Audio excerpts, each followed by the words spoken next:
Saludos amigos de Hablemos de Turismo con Miguel Calzada León. Pero hoy es un Hablemos de Turismo sumamente especial. Por primera vez voy a tener la oportunidad de que nuestro invitado también sea Miguel Calzada León y amigos. Dentro de la conversación se darán cuenta. Honor poder compartir con alguien quien admiro, respeto, le distingo su profesionalidad. Es una de las personalidades destacadas en el tema periodístico de la República Dominicana e internacionalmente, diplomático, oportunidad que vamos a tener de conversar sus responsabilidades. Hoy, presidente del Consejo de Diario Libre, pero aparte de todo, es gourmet, tiene un dominio de todos los temas que puedan ser incluso culturales. O sea que una sola persona tenemos a Aníbal de Castro, el buen amigo, y reitero, un honor para nosotros tenerlo con nosotros hoy. Gracias, gracias. Yo creo que el honor vamos a compartirlo. Eso es, bueno, tú has visto a Aníbal, pero de verdad, tú has visto las cosas que yo he venido haciendo de años, Sí, sí. La frescura de arretar y apostar a un sector y hoy estar orgulloso de que el sector turístico es la punta de lanza de nuestra economía. Al principio, tal vez la gente entendía, Calzada no está bien, eso no tiene luz, eso no tiene norte, pero el tiempo no ha dado la razón. Así es, así es. ¿Y quién hubiese dicho 20, 25 años atrás que el turismo se convertiría en la columna vertebral de la economía dominicana? Y no solo se ha convertido, sino que se proyecta hacia el futuro, que continuará siendo uno de los factores más dinámicos de la economía dominicana. Y el turismo nos ha dado unas ganancias increíbles, tanto en términos de los ingresos en divisas, pero también inversiones. Pero hay otro aspecto que a mí me gusta destacar, y es cómo ha contribuido a internacionalizar al país, a dar a conocer la República Dominicana por todo el mundo. Ya la República Dominicana no es un nombre desconocido. Ya tú no tienes que decir cerca de Puerto Rico, al lado de Haití. La República Dominicana tiene una identidad propia en el mundo y eso se lo debemos al turismo en una gran medida. Y hay otro aspecto no menos importante, y es que ha contribuido al empleo, un empleo que se ha ido especializando cada vez más. Y con razón, por ejemplo, la mejor prueba es que la provincia de Altagracia, donde está Punta Cana, Bávaro y todos esos complejos turísticos, es una de las que tiene el ingreso per cápita más alto del país. Aníbal, antes de entrar en algo que tú acabas de tocar, el posicionamiento del país, tu primera gestión diplomática fue en el 2004, cuando iniciaste en Londres. Pero antes, los inicios de la carrera del periodismo, un gran profesional, una trayectoria, tú le ponías hay muchos productos periodísticos que le pusiste la mano, que obviamente en aquella época lo impreso era la fuerza. Sí, sí, sí. Dime, ¿cómo de allá para acá, cómo fue ese inicio de un periodismo muy educado o era un periodismo muy, si no salgo, no lo hago, no se hace? Bueno, mira, en mis inicios periodísticos hablamos de un periodismo comprometido y muy político, muy politizado. Los dos términos yo creo que caben por las circunstancias del país. Estamos adviniendo a la democracia, había transcurrido la guerra civil, todavía estaban frescas las heridas que dejó la guerra, y comenzaba un proceso de democratización del país. Y por supuesto, para ese proceso era imprescindible una prensa vocal, una prensa que se hiciese escuchar y que reclamase los derechos. Y a mí me correspondió pues a empezar el periodismo en esas circunstancias muy particulares en la historia de la República Dominicana.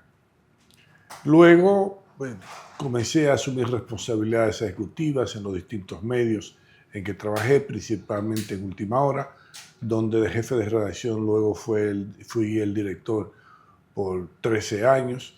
Después, pues, incursioné en otras áreas periodísticas, como las revistas Rumbo, después un fenómeno periodístico en la República Dominicana, que es Diario Libre, el primer diario gratuito, pero un diario de un contenido de calidad.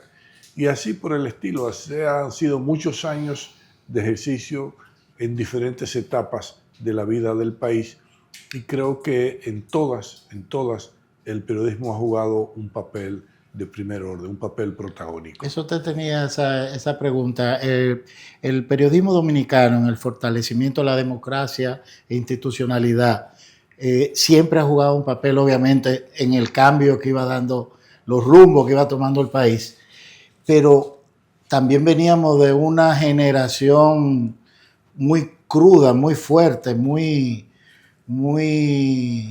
como ellos decían, no como decía el que escribía. ¿Cómo tú viviste esa experiencia? Bueno, sí, era una generación donde había sus dificultades, pero también yo creo que tenemos una generación de grandes periodistas, periodistas que enriquecieron la profesión, pero al mismo tiempo fueron protagonistas en esa etapa hasta cierto punto difícil del país. Me refiero a los años 70, sobre todo la década del 70 y los principios de la década de los años 80, cuando se produjo ese tránsito de los 12 años de Balaguer a una vida más democrática con los gobiernos del Partido Revolucionario Dominicano. Pero estaban esas atalayas, podríamos llamarlo así, que era el Listín Diario, el Caribe, luego Última Hora y el periódico El Nacional, que verdaderamente eran unos representantes de la sociedad, de los sectores más vulnerables, y al mismo tiempo eran unos fomentadores del desarrollo, porque el Listín Diario, con Rafael Herrera en la dirección, pues tenía una atención especial puesta en la economía. Era un periódico que analizaba en sus editoriales con mucha pulcritud. Y la gente lo esperaba, la gente se quedaba esperando ese editorial. Exactamente, esos editoriales, la situación económica del país. Y en lo que tenía que ver con el Caribe también era otro abanderado de los derechos humanos. En fin, que fueron años de muy buenos periodistas, de un posicionamiento de los medios de comunicación en la sociedad, sirviéndole como voceros, como representantes, pero al mismo tiempo como catalizadores de los cambios que se verificaban. Y en ese momento, ¿tú tuviste alguna situación, anécdota, que corriste peligro, se te le puso difícil, fulano te salvó? Porque que también como que había mucha anécdota. Yo he tenido la oportunidad de conversar con amigos en común y si no se agachaban a veces era como bien tenso. Sí, yo me acuerdo que mi primer trabajo profesional pagado en 1968, hace unos añitos de eso, me enviaron, yo trabajé 6 meses en el periódico Nacional y me enviaron a cubrir unos desórdenes que había en la Universidad Autónoma de Santo Domingo. Y de repente pues comenzó un tiroteo y yo me refugié en una oficina y de ahí llamé a Radamés Gómez Pepín, que era el jefe de redacción. Y antes de preguntarme qué yo tenía, que yo iba a reportar, me dijo, tienes que cuidarte. O sea, se preocupó primero por mi seguridad y luego por el aspecto noticioso. Y en esos incidentes fue que murió un hermano de Monchi Fadul. Uy, sí. Que fue... En esa misma ocasión. En esa ocasión, sí. Wow. Eso fue uno de mis primeras coberturas periodísticas. Y así hubo muchos incidentes. Uno poco a poco se acostumbraba, pero la seguridad era un factor a tomar en cuenta. Los gurús del momento que los mencionaste, Germán Emilio Horner, Rafael Herrera, Radamés Gómez Pepín y otros más que tal vez yo no domino tanto ese tema. Freddy Gatón Arce. Pero Mario colaboraban con la generación de ustedes, eran personas con esa visión de futuro o eran muy celosos de su... Déjame decirte que yo miraba a Rafael Herrera como una especie de Dios, del Olimpo, exactamente, un pedestal, y de igual manera a Germán Emilio Hornes, porque antes de que yo pensara ser periodista ya ellos existían, ya ellos estaban en la profesión y tenían un bien ganado espacio en la sociedad dominicana.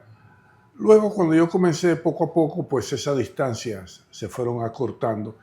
Ya tenía una relación más cercana en la Sociedad Dominicana de Diarios, la Sociedad Interamericana de Prensa. Y fui acogido por ambos de una manera que yo podría decir de maestro a alumno. Y la verdad es que mis recuerdos, tanto de Rafael Herrera como de Ornes, son muy positivos, muy, muy positivos.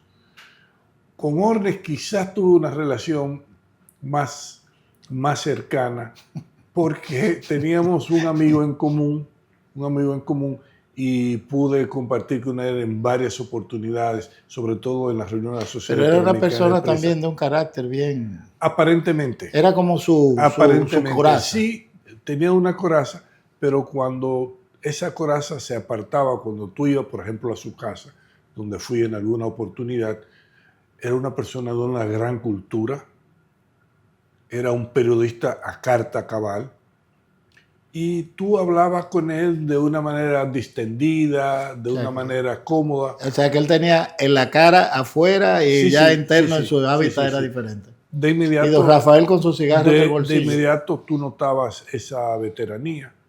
De Rafael Herrera me impresionaba siempre la visión tan acabada que tenía de los acontecimientos del momento. En ese entonces yo pensaba que era muy conservador, pero en realidad no lo era. Era un hombre apegado al momento, un hombre que hacía una lectura correcta de las circunstancias, de cuáles eran las conveniencias del país. Me acuerdo que en una oportunidad, creo que en un viaje, hablamos largamente, me comentó que luego de haber sido periodista en la era de Trujillo, él había decidido que jamás haría un periodismo genuflexo. ¿Cómo es eso? Que haría el periodismo que él consideraba correcto. El de él. El de él. No lo que que no respondería a los intereses de nadie, sino a los intereses de su conciencia. Me impresionó mucho esa confesión que me hiciera don Rafael a un joven periodista, y he tratado de tenerlo siempre muy presente. Es una señora... un señor consejo. Exacto, para una generación. Consejo. Un chin para atrás, Aníbal, ¿por qué periodismo? Una razón muy, muy particular. Cuando yo estaba terminando el bachillerato, de manera natural me surgió una vocación por las letras, por la literatura. En ese entonces no había la carrera de literatura, que era lo que yo hubiese querido, sino que lo que más se aproximaba era el periodismo. Entonces, pues, entré al periodismo y ahí encontré mi verdadera vocación. O sea, que tú tenías, y tú de pequeño, tú tenías, fuera de que te cayera un libro en la mano o le caía atrás un libro, tú de pequeño, porque hay gente que en la universidad, en el colegio, le gustaba escribir, era como el director del pequeño Paquín del colegio. ¿Tú hacías esa cosa? Sí. Fíjate, en mi casa, mi papá era un hombre que apenas llegó al tercer año de la primaria. Pero tenía una muy buena educación. Yeah. Era un hombre inteligente, un hombre que pensaba muy bien y que escribía bien y se expresaba. Eso era de la familia, esos eran los valores de la casa. Sí, se expresaba con mucha propiedad. En mi casa había libros y desde pequeño pues ¿Tú siempre yo leía, esa... creo que eso despertó un poco mi vocación. Después, cuando estaba en el bachillerato, yo estaba en el seminario y era obligatorio leer todos los días. Después yo accedí a ser el encargado de la biblioteca. Anda, tú tenías la llave. Exactamente.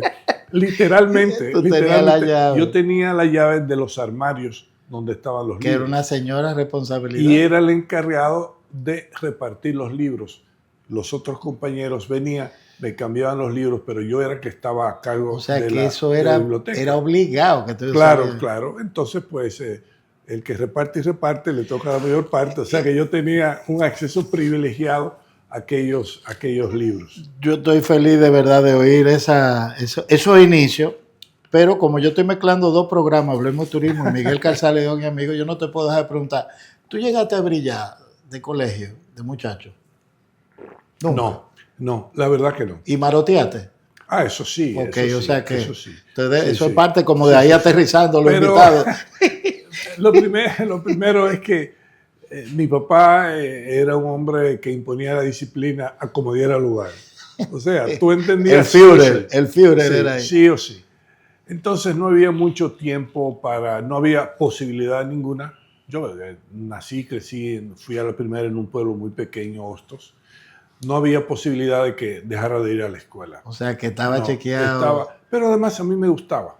No, A mí me pero gustaba. la pregunta es válida porque todos los amigos teníamos a alguien que Sí, tuvo esa sí. oportunidad de No, vivir pero esa experiencia. no, nunca dejé de Y ir fuera a la y a escuela. nivel de alumno, Es más, si en alguna oportunidad yo no iba porque estaba enfermo, tenía una gripe, de esas males menores, pues yo me sentía mal y estaba deseoso de sanarme para ir a la escuela. O sea, la escuela para mí era un refugio, era un lugar que me tu gustaba, que escape, yo quería ir. ese era tu hábitat Sí, más sí, chulo. así es, Ya así no, yo es. te iba a preguntar si las notas eran buenas, pero ya después que tú dijiste eso, te creo que eran buenas. Te voy a decir lo siguiente, buenas naturalmente en la escuela primaria. Después, cuando yo estaba en la secundaria, eh, se incentivaba la competencia. De tal manera que, por ejemplo, todos los miércoles se leía las notas de la semana en público de todos los estudiantes en el seminario, que éramos muy pocos, en San José de las Matas. Y a fin de mes se daban las notas, el promedio de todo el mes, y se ponía un lugar al estudiante. Mi primer año, los primeros meses, yo estaba un poco perdido porque era diferente, los estudios eran bastante fuertes. Había materias que me eran muy extrañas, como el latín. Wow. La enseñanza de la lengua española también tenía sus particularidades porque estaba muy orientada al latín con las declinaciones y esas cosas. O sea, análisis morfológico. Profundo. Sí. Entonces yo estaba un poco perdido los primeros meses. Era el segundo en la clase. Creo que fui no sé, no recuerdo si fui el tercero, pero consistentemente era el segundo. Hasta el sexto mes que tomé el primer lugar, nunca lo abandoné. Que me quito el sombrero ahora, yo tengo que ahora tener que saludarte más rendezvous. No, al contrario. Mira, Aníbal, dime esa anécdota que estamos hablando así de infancia, de las responsabilidades que tú tuviste en el colegio. Sí. Creo que uno de los factores más importantes en la vida de una persona son los maestros. De ahí que yo le tenga un gran respeto a los profesores y entienda que su papel en la sociedad es uno que no puede ser ignorado, que no puede ser marginado. Porque el maestro es el que crea, el que inspira al alumno, el que descubre a tiempo cuál es su vocación, que lo ayuda a encaminar, en fin, que es un... Formador, es el que Sí, exactamente. Totalmente. Porque tú tienes el hogar, pero tú pasas un tiempo en la escuela. Tal vez pasas más tiempo con el maestro que con tus padres. Entonces yo he tenido siempre la suerte de contar con una mano ayuda en los maestros. En la escuela primaria, los profesores que tenía me ayudaban mucho, me estimulaban y me trataban con mucha deferencia. Después, en la secundaria, varios de los sacerdotes que eran los profesores, pues yo mantenía muy buena relación, me estimulaban y con uno de ellos me desarrolló más esa vocación por la literatura, amén de que me dieron la oportunidad de fundar un periódico en el seminario y también... ¿Cómo se llamaba? Periquín. No lo relacionaba por nada del mundo. Pero ya sabes por qué Periquín, porque de perico, ¿no? Sí, pero era bien, era un pequeño chisme, pequeña información. En la revista que tenían los Periquín. misioneros del Sagrado Corazón, pues había una columna de las cosas en el seminario con un seudónimo que me correspondió en alguna oportunidad escribirlo. Lo mismo fue en la universidad cuando estudiaba periodismo y también cuando yo estudiaba afuera en Inglaterra. La anécdota que te voy a contar es lo siguiente. Por supuesto, yo estoy en un país extranjero donde el idioma lo estoy aprendiendo a manejar. No lo dominaba por completo. Entonces, uno de los primeros trabajos en la materia de sociología política, yo escribí el ensayo, me vino la nota y yo no quedé satisfecho. Coincidencialmente, el profesor de sociología política era mi tutor en la universidad. Entonces fui a verlo y a quejarme de la nota. Él me dijo lo siguiente, me dijo algo, Miguel, que nunca se me ha olvidado en la vida, que lo he tenido muy presente. Me dijo lo siguiente: Aníbal, tú eres material de primera clase, pero tú tienes que desarrollar ese material. Tú puedes hacer más de lo que tú has hecho y hazlo. Me dio una lección que no olvidé en toda la carrera. La puse en la práctica. apliqué, la puse en práctica y de 62 alumnos que había en mi curso, 2 se graduaron con laude, con honores, y uno de ellos te está hablando. Dios mío. Pero esa fue Pero la digo, es una señora, porque tú no volviste a hablar, te desarmó. Tú ibas y te desarmó y te sacó de abajo. Me dijo, pero por eso te hablo. De respeto. Ahora, entonces... Sí, teníamos poco tiempo, era mi primer año. Pero tú debes estar entonces una de las personas más triste, brava, preocupada del mundo que hoy tenemos de educación con relación a los profesores. Nosotros tenemos después de esa experiencia y el respeto a el que forma, el que juega un papel de tantas horas. Sí, lamentablemente ese es uno de los grandes problemas que tiene la República Dominicana, y es que no cuenta con un cuerpo profesoral a la altura de las necesidades que tenemos.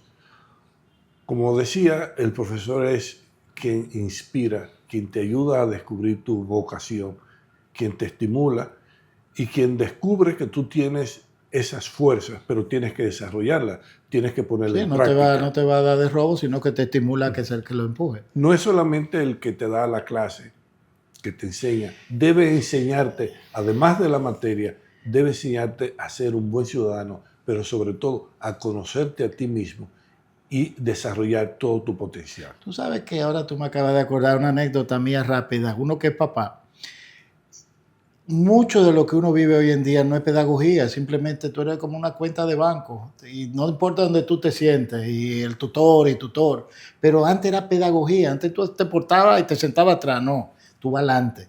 Y adelante era donde el profesor se esmeraba en demostrar que había pedagogía, que estaba educando, pero eso no es así ya, hoy en día, porque yo lo viví con mis hijos. Entonces si yo buscaba tutores brillantes, pero el tutor cuesta, era un depósito que uno tenía ahí poniendo, pero no era como, y no es que uno era brillante, pero antes había un esfuerzo de esa pedagogía de los profesores. Sí. Yo te repito que en mi vida, en lo que yo soy, lo que yo he aprendido, se lo debo en gran medida a todos esos profesores, desde la primaria hasta la última clase que tomé en la universidad. ¿Y cuántos años tuviste estudiando? Tú fuiste a Londres a estudiar yo fui a Inglaterra, yo estudié periodismo en la Universidad Autónoma de Santo Domingo. ¿Y entonces qué era allí? Y después yo fui a una universidad en el nordeste de Londres, a 120 millas. ¿Y de qué año hablamos que tú tuviste? Estuve desde el 75 al 80. Era duro explicar de dónde tú venías ahí, ¿no verdad? Sí. Era como en paréntesis, como que te pasaba. Ahora, sí.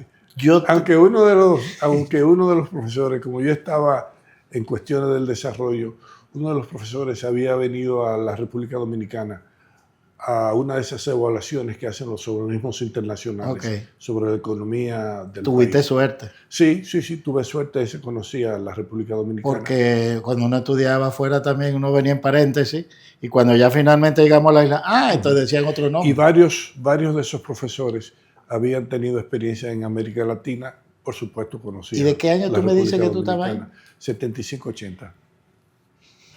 ¿Qué sintió un dominicano que ya había estudiado periodismo, que estaba en el mundo con literatura, con no entrado en edad, sino ya profesional, ir a donde estudió en los 70 como embajador en el 2004? Eso nada más lo has vivido tú y eso es una descripción muy especial. Un orgullo. Lo he vivido, creo que otros embajadores también, los que estudiaron. Tengo un caso de que estudió en la antigua Unión Soviética, después fue embajador en Rusia. Juan Bolívar Díaz, un amigo muy querido, Sí, sí. estudió en México. Ahora está embajador en México, está viviendo esa experiencia. Exactamente. Pero en el caso tuyo, porque Londres, Reino, es frío, es como... Sí, no te hicieron fiesta. Pero no deja de ser una experiencia relevante y un hecho que se inscribe de una manera muy particular en tu vida. Claro, aquel país donde yo fui como estudiante, un estudiante de bolsillos estrechos, regresa siendo embajador, representando a su país tiene que ser una a cosa... otro nivel. Evidentemente que uno no puede resistir la tentación de comparar las dos etapas. Y de pasar por la calle que tú ibas y todas esas cosas. Exactamente. Entonces también hay una satisfacción de tú pensar aquí donde yo estuve, donde yo viví, donde yo tomé el autobús, ahora yo paso con mi chofer. Una nostalgia bonita. Sí, hay una gran diferencia y una gran satisfacción. Por supuesto que tú, por ejemplo, lugar donde ibas de turista, en el caso tú pasabas por el frente de Buckingham Palace, después tú vas a una recepción. Que ya te están esperando. Tú vas a una recepción. Antes era mirando por la reja. Presentas credenciales, eso ya palabras mayores. Indiscutiblemente que es una gran ¿Qué satisfacción tan especial? Sí, sin lugar a dudas. Es una oportunidad. Yo no sé si considerarme dichoso, pero creo que he tenido buenas oportunidades. Si así como has hablado de el orgullo de la educación y tus profesores, yo creo que eso entra en el disco duro de momentos muy, muy, muy únicos. ¿Cómo ningún dominicano hoy en día que va a estudiar afuera no deja de promover y vender su país? Ya con orgullo la bandera, el PIN. Y nosotros que vamos a tantas ferias internacionales y hemos compartido juntos muchas de ellas, Aníbal. ¿Cómo era en el 2004 la visión hacia República Dominicana? Tú cuando llegas como embajador, obviamente, hay ingleses que vienen de turistas, poquito, había un tipo del turismo europeo, pero obviamente ya tú como embajador, el mosquito de promover y vender el turismo te picó y tú tenías eso como una de tus acuerdos bilaterales y todas las cosas que van surgiendo. Claro, al llegar a Londres, yo adopté una política que continúe en todos los destinos donde me desempeñé como embajador. La primera reunión era con la encargada de turismo. Así lo hice en Londres embajadoras, esas y en muchachas. todos los lugares. Porque era una actividad que ya venía desarrollándose en 2004-2005, ya se desarrollaba. Ya había una oficina de turismo en Londres. Y pues yo entendí que debía de reunirme y ver cómo de alguna manera aunábamos esfuerzos en una tarea que era importante para la República Dominicana. En ese entonces, la República Dominicana era ya un lugar de destino de los turistas ingleses. Estamos recibiendo un número apreciable, andamos por los 100,000 y tantos en ese entonces. Pero habíamos sufrido unos reveses como consecuencia de una prensa que estaba en sintonía con unos delincuentes, unos abogados delincuentes que se inventaban problemas, se inventaban problemas. Entonces demandaban a las compañías, los tour operadores, y esto por no pleitear, por no ir a los tribunales, cedía, le daban Sí, chantaje, un chantaje, era un chantaje, vil. exactamente, era un chantaje.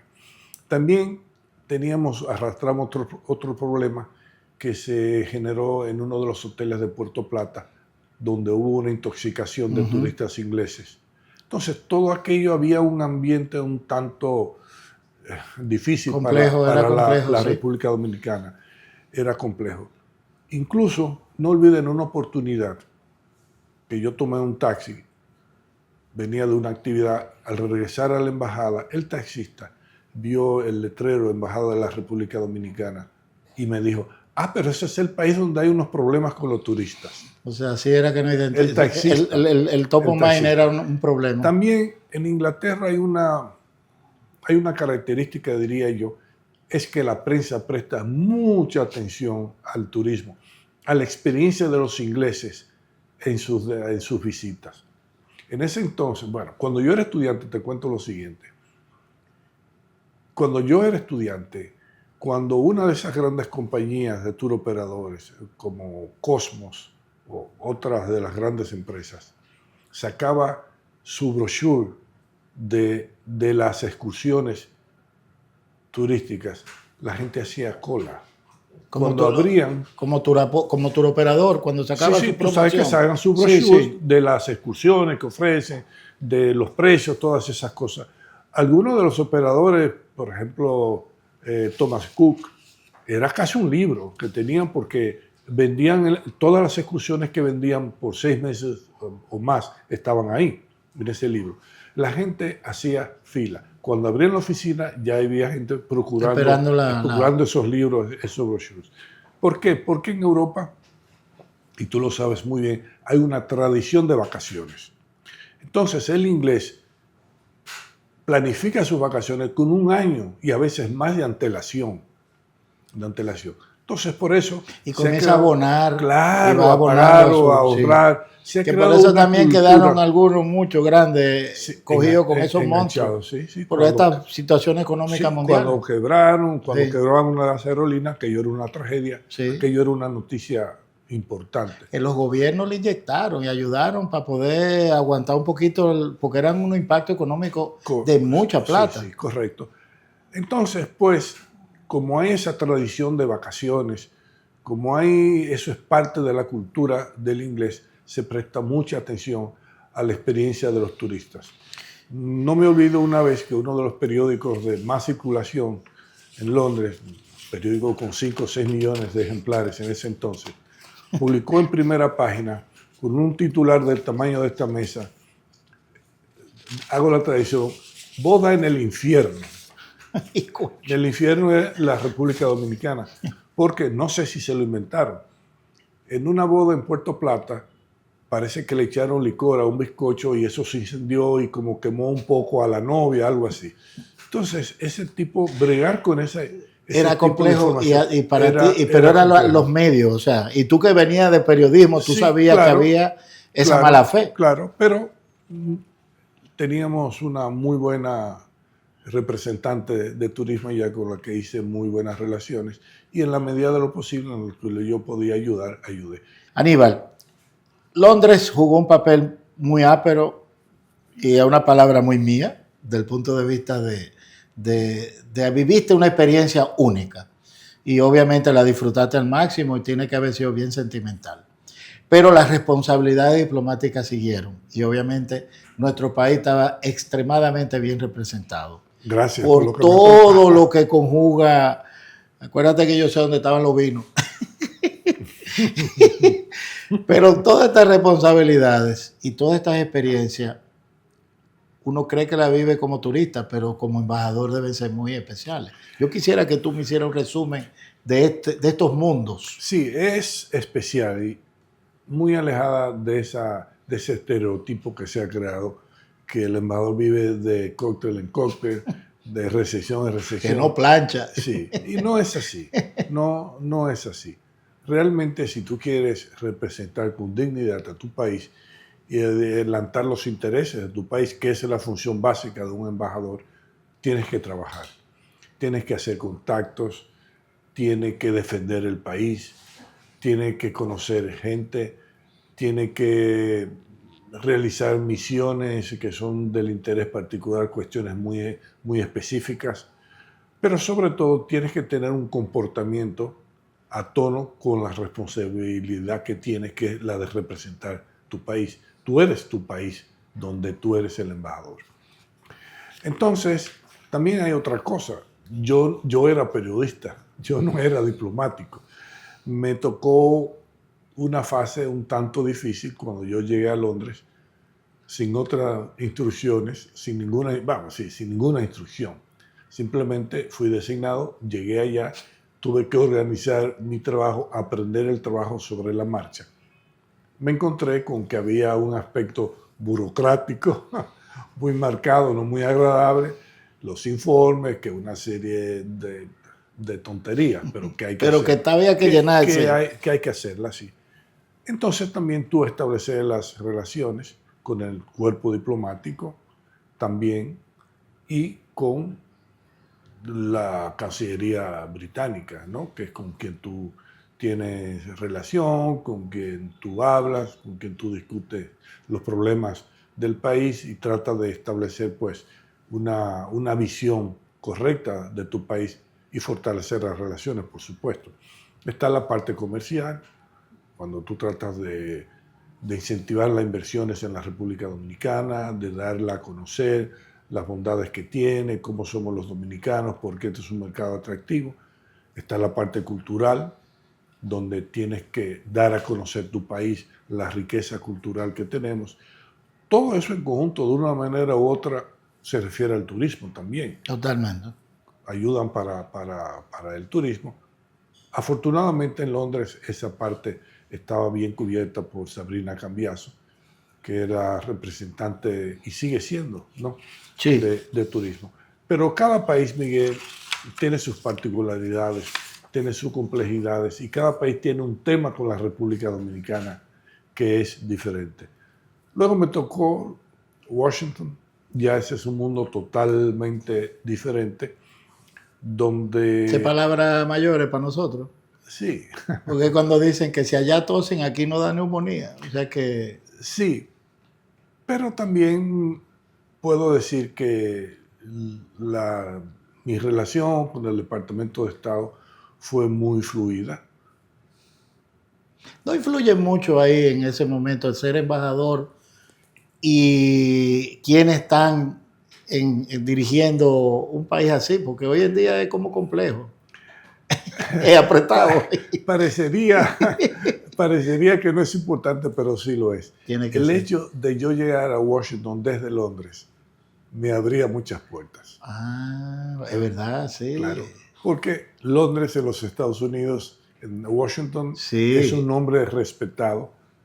Entonces aquellos norteamericanos no sabían que yo era un improvisado en la diplomacia, pero yo venía de Londres. Ya eso te da otro nivel, rankeado, claro, estaba rankeado. Claro que sí, para ellos un embajador en Londres que va a Washington es un embajador que tiene un background de experiencia, que conoce la profesión y sobre todo que goza de la confianza del gobierno que representa. Ese tiene mucho peso.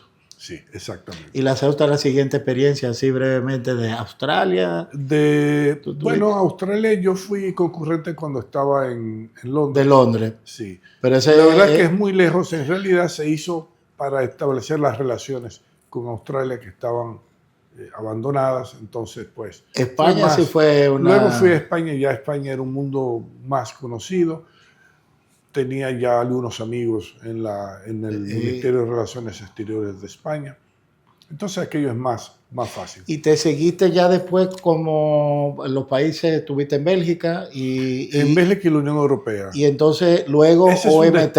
Ese es un destino difícil, el de la Unión Europea y Bélgica, porque cuando yo llegué se estaba negociando un nuevo acuerdo con los países de África, el Caribe y el Pacífico. Entonces el tiempo se me consumió mucho en esos aspectos. Pero también hay que tomar en cuenta que nosotros tenemos un tratado de libre comercio con la Unión Europea. Todos los productos dominicanos ingresan libres de impuestos, libres de aranceles en la Unión Europea. Cualquiera pensaría que ya no hay ninguna dificultad. No, Lo que ocurre es que la Unión Europea está desarrollando una serie de políticas comerciales que son restrictivas bajo el disfraz de medidas conservacionistas, medidas de protección a los consumidores europeos, pero que nos crean una serie de problemas. Otro grande para ti y para mí, el tratamiento que le dan al tabaco, que le dan a los puros sobre todo. Así es. Lo tenía Allá pisado. siempre, exactamente. Ahí me alié con los cubanos para tratar de... Les paso para aguantar, sí, pero como quiera. En el Parlamento, como quiera. Era un reto permanente. Es una tarea difícil, porque no se entiende que el puro, el cigarro, es diferente del cigarrillo. Son dos productos que, aunque supuestamente tienen tabaco, son del cielo a la tierra. El puro responde a su nombre. Sí, sí. No hay ningún componente químico. Totalmente. Ningún componente químico, ninguno. Es totalmente natural. Pero son trancados en ese sentido. Mientras obviamente... que el cigarrillo, desde el papel, un papel blanco que ya ha sido tratado con químicos, el tabaco... El proceso del cigarrillo lleva mucha intervención química. No tengo que decirte. Totalmente. Yo no puedo dejar de tener una visión tuya de una manera importante periodísticamente hablando. Hoy estamos viviendo un mundo de demasiada desinformación. El cuento ha cambiado periodísticamente hablando. Los protagonistas son obviamente gente que no tiene ningún tipo de profesionalidad ni capacidad. Pero un consejo que tú le darías a estos jóvenes periodistas para ejercer ética y credibilidad, o sea, ¿cómo podemos, de parte de Aníbal de Castro, óyeme, frenen? El cuento no es así, o sea, del punto de vista tuyo. Miren, el periodismo es el mismo. El periodismo es el mismo de hoy, de cuando yo comencé. Lo que ha cambiado es la tecnología, el medio de transmitir la información y cómo el periodista accede a las fuentes de información. Eso es lo que ha cambiado por la tecnología. El consejo que le puedo dar es que sean verdaderamente periodistas, que persigan lo que debe perseguir todo periodista, que es la búsqueda de la verdad. Sencillamente, ese es el principio cardinal por el que debe regirse un verdadero periodista. Claro, hay otras cosas. Está la formación, está la curiosidad que es inherente a la profesión periodística, está un sentido de ética, un sentido de responsabilidad social. El periodismo es una profesión que para mí ha sido reveladora, me ha proporcionado grandes satisfacciones, algunas desilusiones también. Bueno, pero en general. En general, pero me siento satisfecho, creo que escogí la profesión correcta.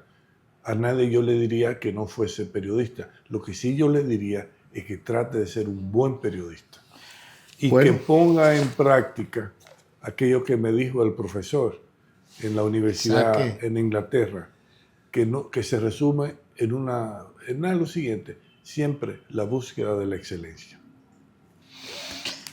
Eso es de lujo lo que tú estás diciendo y la oportunidad de compartir contigo. Aníbal, no soy periodista, no soy entrevistador, yo disfruto lo que hago y la oportunidad más bonita de la amistad de personas como tú, y obviamente yo entiendo que no lo estamos haciendo mal.